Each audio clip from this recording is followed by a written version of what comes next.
Senhoras e senhores, daqui a pouquinho nós vamos fazer uma oração. Estamos findando o ano. Que bom que você não está na empolgação, você está na fé. E eu creio que o Senhor lhe há de honrar a sua fé, para que em tempo ou fora do tempo você possa prosperar, você possa avançar, você possa tomar posse de vitória.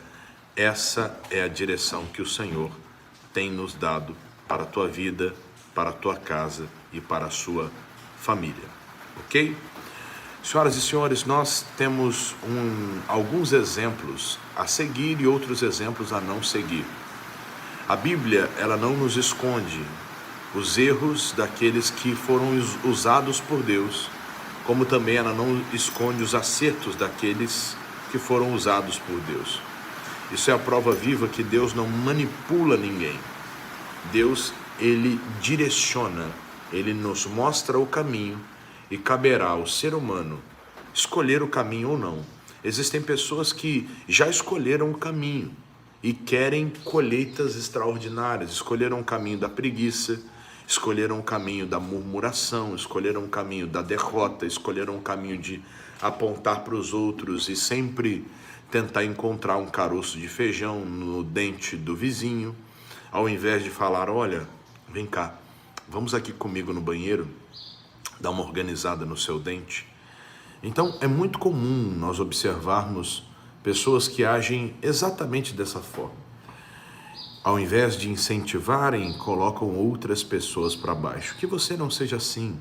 E se porventura há um pouco dessa centeia maligna em você, e o reconhecimento está aí para isso, que de fato e verdade você possa dobrar os teus joelhos, pedir perdão a Deus e falar, Senhor, que em mim não haja o espírito de Caim, da inveja, o espírito de Nimrod, que é o espírito de querer se tornar maior do que todo mundo e maior do que Deus.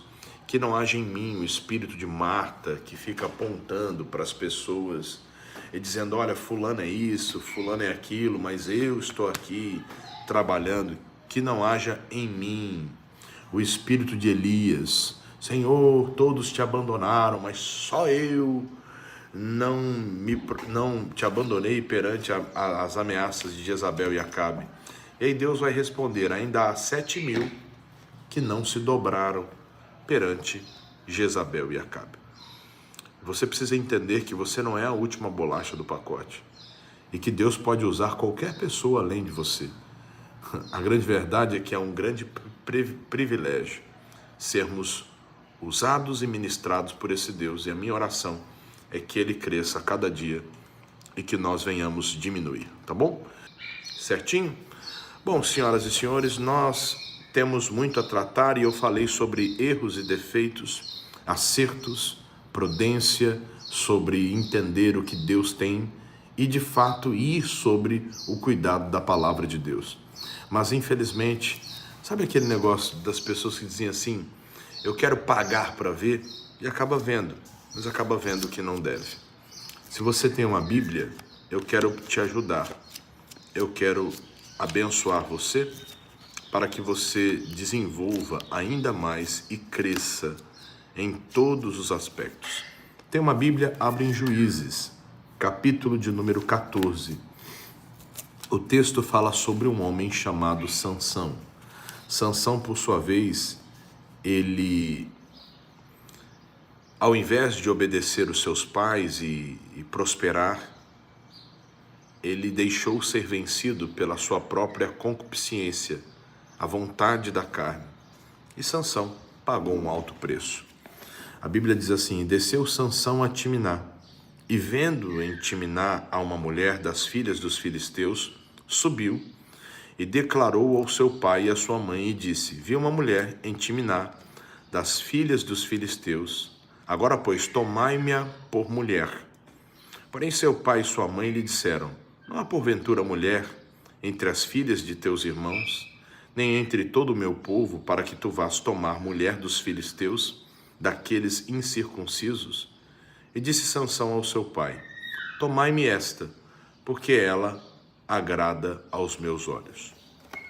A decisão de Sansão em escolher uma mulher filisteia É a prova viva de que muitas pessoas não sabem de fato e verdade respeitar o tempo de Deus ou a direção de Deus e, consecutivamente, colocam os pés pelas mãos.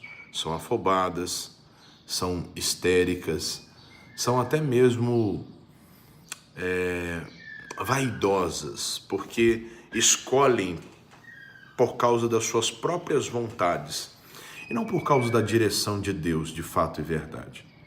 Isso se dá porque muitas pessoas são levadas pelos seus próprios interesses.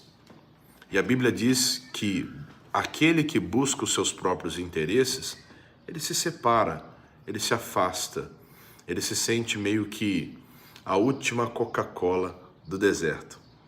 Sansão assim estava, porque ele era um homem forte, era alguém que havia um voto, havia sobre a vida dele a escolha do nazirado, e ele se sentiu muito mais superior do que todos aqueles que estavam próximos dele. Sabe que isso me faz lembrar, senhoras e senhores, que muitas pessoas, por sua vez, elas agem exatamente como Sansão agiu. Elas são escolhidas, são movidas pelo que veem, pelo que sentem, pelo que ouvem. Elas não são movidas pela direção da palavra de Deus. E toda pessoa que não é movida pela direção da palavra, ela corre um sério risco e ela vai pagar um alto preço, a curto, médio e longo prazo. Sansão, assim, pagou para ver. O pai e a mãe de Sansão, eles disseram a Sansão: Sansão, meu amigão, o seguinte, existem tantas mulheres do nosso povo, por que você quer uma mulher filisteia? Ele disse: porque ela me agrada aos meus olhos. Sabe aquela pessoa que escolhe pela aparência? Ela olha uma embalagem e diz: o produto é bonito. Apesar de muitas embalagens, de fato e verdade, fazerem jus ao produto que há dentro delas. Mas na maioria das vezes não, é só embalagem. E o que eu quero que você entenda hoje é simples. Não se deixe ser vencido pelaquilo que você vê, porque nem tudo que reluz é ouro. Às vezes o que você está vendo pode estar mexendo com quem você é. Você está deixando de ser uma mulher virtuosa, você está deixando de ser uma mulher pura, um homem puro. Você está começando a deixar com que a sensualidade entre dentro de você. Você está começando a olhar para outras pessoas com um olhar de desejo, como um objeto, como aquele homem que foi curado, mas o Senhor, quando o tirou da aldeia, disse: agora, o que você vê? Ele disse: eu vejo os homens, mas vejo como árvores que andam. Ou seja, não era um olhar padrão de um ser humano. A forma dele enxergar estava meio que contaminada. Então, tome muito cuidado para que você não seja enganado pela miragem. É a história do marinheiro que está há meses embarcado, quando ele pula na água, pensando que é uma sereia, um tubarão com 132 dentes para o destruir. Tome cuidado com essa conversa alheia. O missionário conta uma história de um empresário que ele se encantou com a secretária dele. E, por sua vez, ele achava principalmente o nariz daquela secretária perfeito. Ele olhava e dizia: mas que nariz perfeito, nossa, que perfeição, esculpido pelas mãos de Deus.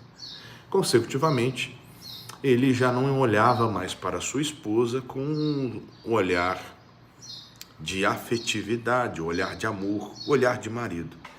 Porque a casa dividida, ela não subsiste. Não tem como. Não tem como você servir a Deus e servir a Mamon.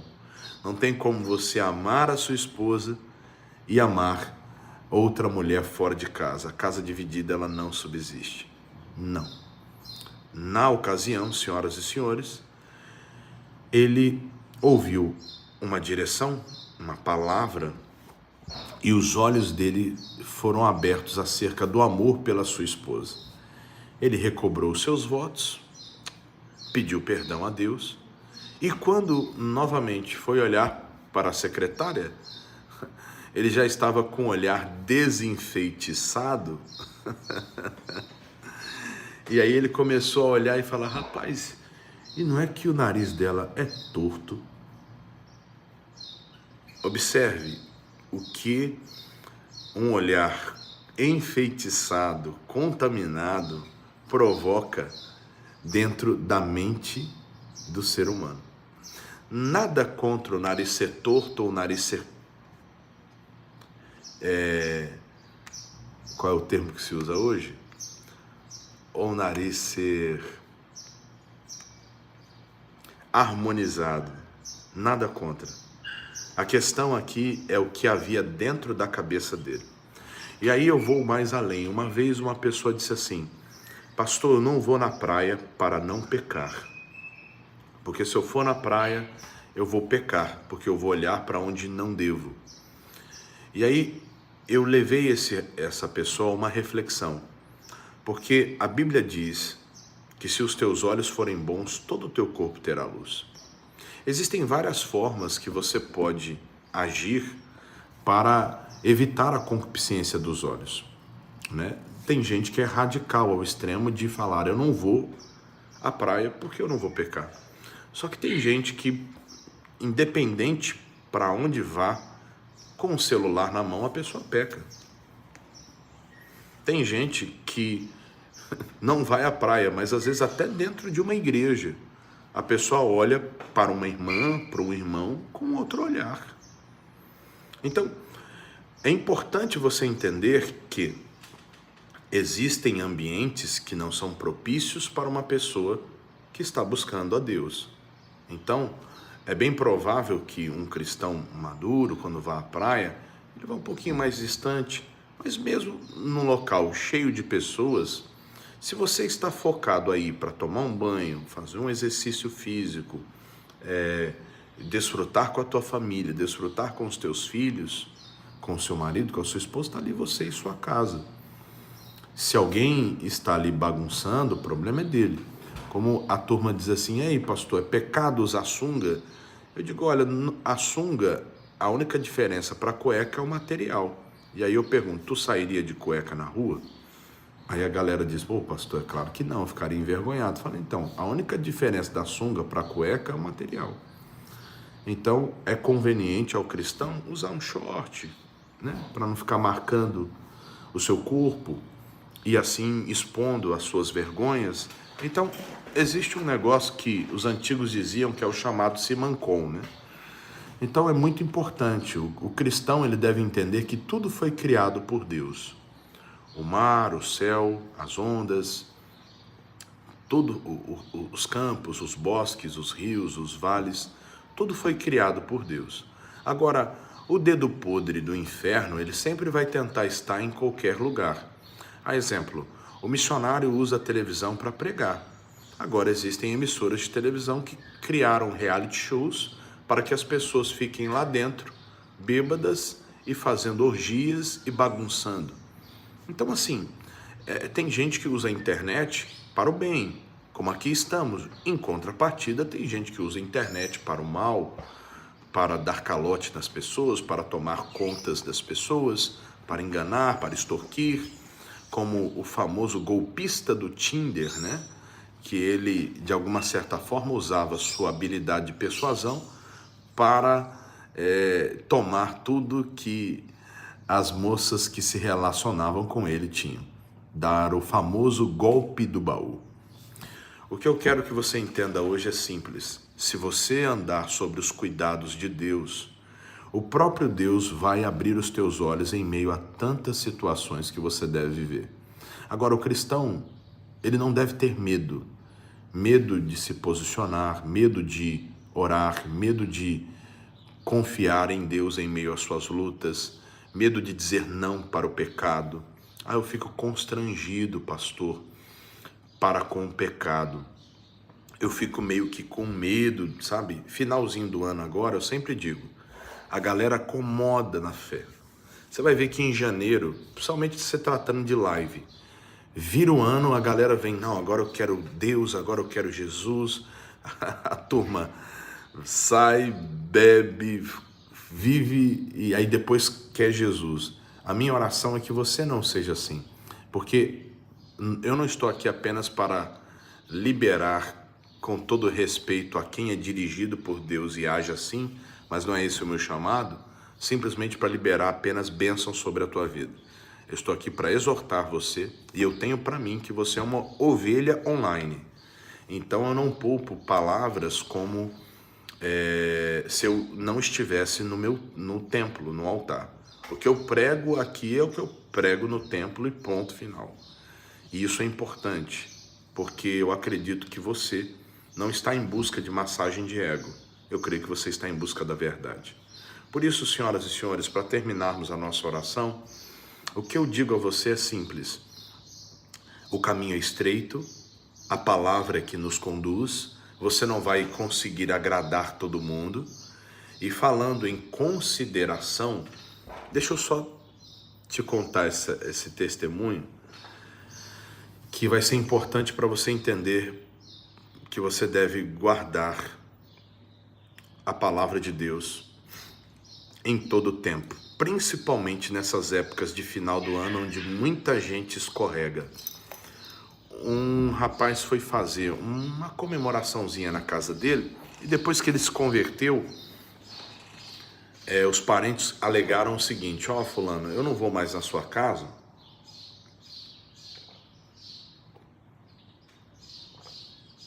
porque na sua casa não tem bebida. E eu gosto de tomar um negocinho, então nas festas da sua casa eu não vou. E aí esse rapaz disse assim: pastor, depois que eu me converti eu parei de beber bebida alcoólica e graças a Deus estou firme, o senhor está vendo aí. Mas eu gosto muito de uns parentes meus, sabe? A gente era muito ligado antes de eu me converter, a gente meio que deu uma afastada. E eles vão estar na minha casa e nós vamos botar, eu não bebo, né? Mas vou botar um negocinho para eles tomarem. E aí, o que o senhor acha? O pastor falou para ele: olha, a decisão é sua. Eu não posso decidir por você. Mas vamos falar de consideração. Você considera esses seus parentes? Nossa, e como, pastor?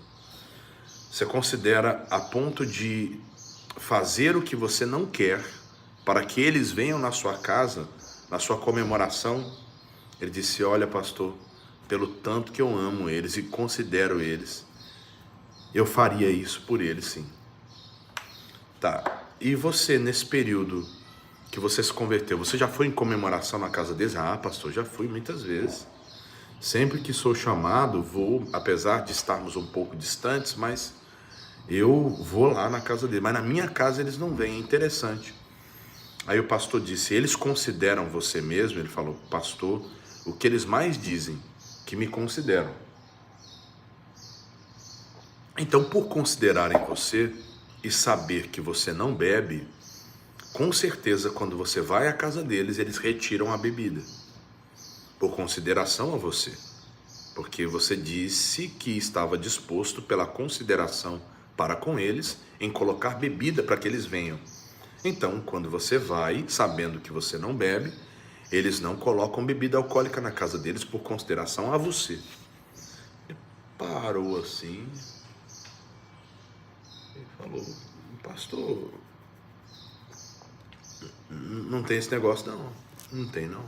Mas eles não te consideram a ponto de gostarem muito de você? Então, já que você não bebe, então eles não botam bebida alcoólica quando você vai. Aí o homem parou e disse: esse povo não me considera nada, pastor. Eu não vou botar bebida na minha casa não. E não sei o que, tal.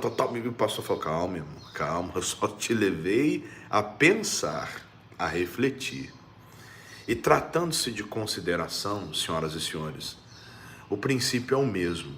A consideração que vem daqui para lá tem que vir de lá para cá também. Porque aprenda isso, quando você se afasta deste mundo,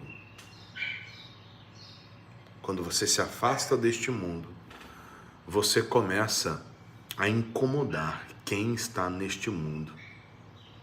Se você for num final de ano, numa comemoração, confraternização, Natal, Ano Novo, na casa de um parente, e só você não bebe, isso vai soar como estranho. E todo mundo, boa parte das pessoas vai querer te oferecer bebida, principalmente se você está no início da tua conversão. Depois que você já é consolidado na fé, isso passa. Eles mesmos já dizem, fulano não bebe e respeita, e quando tem um problema, fulano é quem ora. Então, aproveite o ensejo do final do ano e pregue para os seus familiares. É Natal, é família, traga uma mensagem de Deus para a sua família. Traga uma mensagem de fé para a sua casa, para o seu lar. Pregue Jesus. 5, 10 minutos antes de servir a ceia na sua casa, faça uma oração. Pegue um texto, que na minha rede social tem conteúdo para o ano todo.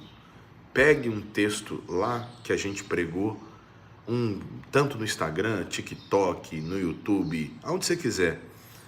E aí vá para a compilação dessa mensagem. Bom, gente, por hoje nós terminamos por aqui.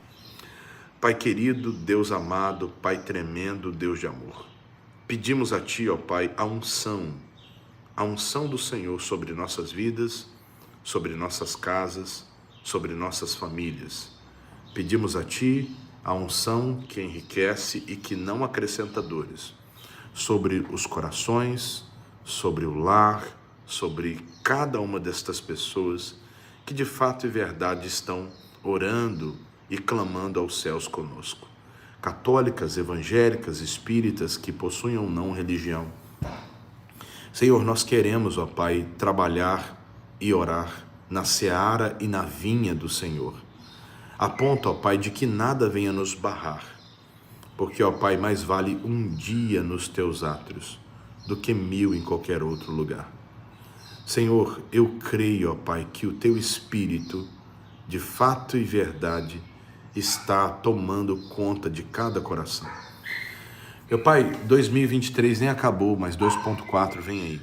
E juntamente com ele vem as bênçãos que enriquecem e não acrescentam dores.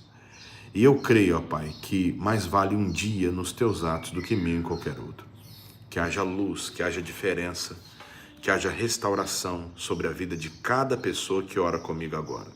Meu Pai, que todos os demônios enviados do inferno para tentarem oprimir, prender, para tentarem interferir nas escolhas sábias desta pessoa, que caiam por terra. E que em nome do Senhor Jesus haja de fato e verdade plena manifestação do Espírito de Deus sobre a vida de cada um deles. Eu os abençoo com todas as bênçãos espirituais nos lugares celestiais. Agora, ó Pai, eu oro por quem está enfermo, doente, por quem é vítima, meu Pai, de um problema sério de saúde. Vítima porque essa pessoa nem esperava e, quando menos, ela foi tomada por uma doença. A doença praticamente chegou rendendo, ó Pai. E essa pessoa está totalmente entregue ao problema. Eu digo, espírito de enfermidade, de dor, vá embora, suma, desapareça, bata em retirada, em nome de Jesus. E Pai, eu abençoo a vida, a família, a casa, o lar de cada uma destas pessoas que oram comigo agora. Evangélicas, católicas, espíritas, meu Pai, algumas estão internadas, desenganadas nos hospitais, presídios, nos rincões deste Brasil, que o teu Espírito alcance cada uma delas. Eu te abençoo, meu irmão. Eu te abençoo, minha irmã, para a honra e glória do Senhor Jesus. E Pai, pelas feridas do Senhor, que ela seja curada, que ele seja curado, que ela seja liberta, que ele seja liberto. Em nome de Jesus, se você crê, digite abaixo. Amém, amém e amém também. Que Deus te abençoe, que a paz e a graça do nosso Senhor e Salvador Jesus Cristo, ela se manifeste de forma abundante sobre a vida de cada um de vocês Este é o desejo pleno do meu coração sobre a sua vida, sobre a sua casa e sobre a sua família. E confie no Senhor de todo o teu coração e não te estribes no teu próprio entendimento. Que a paz que excede todo entendimento esteja sobre vocês, que o Espírito de Deus prevaleça e que a cada dia o Senhor cresça e que a palavra de Deus seja o centro das vossas vidas. Tá bom? Senhoras e senhores, nós vamos ficando por aqui. Lembrando que se você ainda não semeou no projeto Neemias, semeie. Semeie com alegria. doacões@iigd.com.br. Não se esqueça de enviar o comprovante para o DDD 79 3214 4266. Sem o envio do comprovante, a doação não é contabilizada para a IIGD Sergipe. Um beijo no coração de todos. Deus abençoe, paz e graça. Tchau, tchau.